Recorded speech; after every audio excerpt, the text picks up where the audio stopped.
Hello दोस्तों, कैसे हैं आप सब। तो स्वागत है आप सबका फिर से हमारे चैनल पर। तो आज हम बात करने वाले हैं 12 ज्योतिर्लिंगों में से छठवें नंबर पर आने वाले ज्योतिर्लिंग भीमाशंकर ज्योतिर्लिंग के बारे में। आज हम जानेंगे कि ये मंदिर कहाँ पर स्थित है, इस मंदिर के पीछे का इतिहास और कहानी क्या है और इस मंदिर के कुछ रोचक तथ्य। तो चलिए बिना वक्त बर्बाद किए सीधा शुरू करते हैं। वीडियो शुरू करने से पहले लाइक के बटन पर टैप कर दीजिए क्योंकि वो फ्री भी है और आपके एक लाइक से आगे मेहनत करने के लिए कॉन्फिडेंस मिलता है।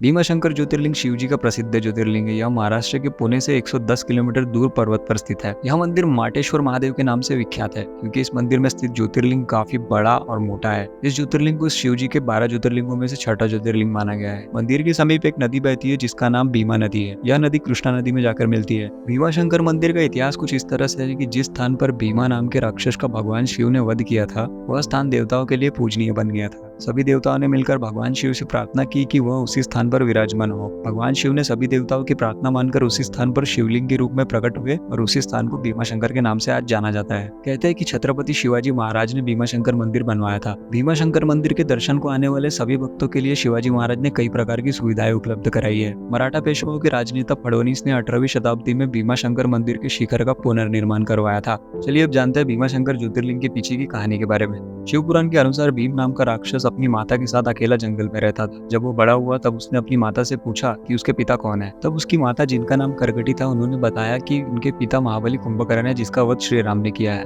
कुंभकर्ण की मृत्यु के बाद करगटी ने दोबारा विराट नामक राक्षस से विवाह किया और विराट नामक राक्षस का वध भी श्री राम ने ही किया था। इसके बाद उसकी माता करगटी अपने माता पिता के साथ ही रहने लगी। उसके माता पिता ने अगस्त्य मुनि के एक शिष्य को अपना आहार बनाना चाहा, तब अगस्त्य मुनि ने उन्हें भस्म कर दिया। माता पिता की मृत्यु के बाद करगटी अपने पुत्र भीमा को लेकर जंगल में रहने लगी। जब भीमा को अपने माता द्वारा अपने पिता और परिजनों की मृत्यु का कारण पता चला, तब वो बहुत क्रोधित हुआ और श्री राम का वध करने चल दिया। जिसके बाद भीमा ने ब्रह्मा जी की 1000 वर्षों तक कठोर तपस्या की। भीमा की कठोर तपस्या से ब्रह्मा जी खुश होकर प्रकट हुए और वरदान मांगने को कहा। तब भीमा ने ब्रह्मा जी से विजय होने का वरदान मांगा। वरदान पाते ही भीमा ने देवताओं पर अत्याचार करना शुरू कर दिया और सभी को हराना शुरू कर दिया। देवलोक के साथ साथ उसने पृथ्वी पर भी अपना अत्याचार शुरू किया। पृथ्वी पर कामरूप जिले के एक कामरूपेश्वर नाम के राजा रहा करते थे, जो भगवान शिव के अनन्य भक्त थे। एक बार राक्षस भीमा ने राजा को बंदी बना लिया और कारागार में डाल दिया। कामरूपेश्वर राजा को शिवलिंग की पूजा करते देख राक्षस भीम क्रोधित हुआ और तलवार से राजा के बनाया शिवलिंग को तोड़ने का प्रयास किया। ऐसा करने से पहले ही शिवलिंग से भगवान शिव स्वयं प्रकट हुए और उसके बाद राक्षस भीम और भगवान शिव में भयानक युद्ध हुआ, जिसमें राक्षस भीम की मृत्यु हुई। फिर देवताओं ने भगवान शिव से प्रार्थना की कि वह उस स्थान पर हमेशा के लिए विराजमान हो जाए। जिसके बाद भगवान शिव ने देवताओं का आग्रह स्वीकार करके शिवलिंग के रूप में वहीं पर विराजमान हुए। इस स्थान पर भीम से युद्ध करने की वजह से इस ज्योतिर्लिंग का नाम भीमाशंकर ज्योतिर्लिंग पड़ा है। तो ये थी कहानी भीमाशंकर ज्योतिर्लिंग के पीछे की। अब चलिए जानते हैं भीमाशंकर ज्योतिर्लिंग के बारे में कुछ रोचक फैक्ट्स। तो पहला फैक्ट ये है कि भीम ने ब्रह्मा जी को प्रसन्न करने के लिए जिस पर्वत पर 1000 वर्षों तक तपस्या की थी, वह सह्याद्री पर्वत था। फैक्ट नंबर 2, ऐसा माना जाता है कि राक्षस भीम और भगवान शिव की लड़ाई के बाद भगवान शिव के शरीर से निकले पसीने की एक बूंद से भीमारथी नदी का निर्माण हुआ था, जो आज भी मौजूद है।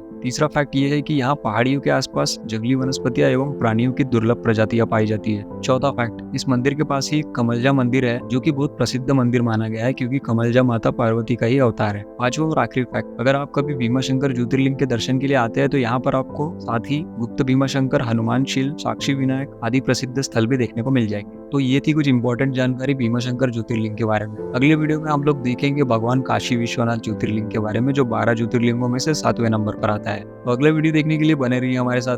तब तक के लिए जय भोलेनाथ।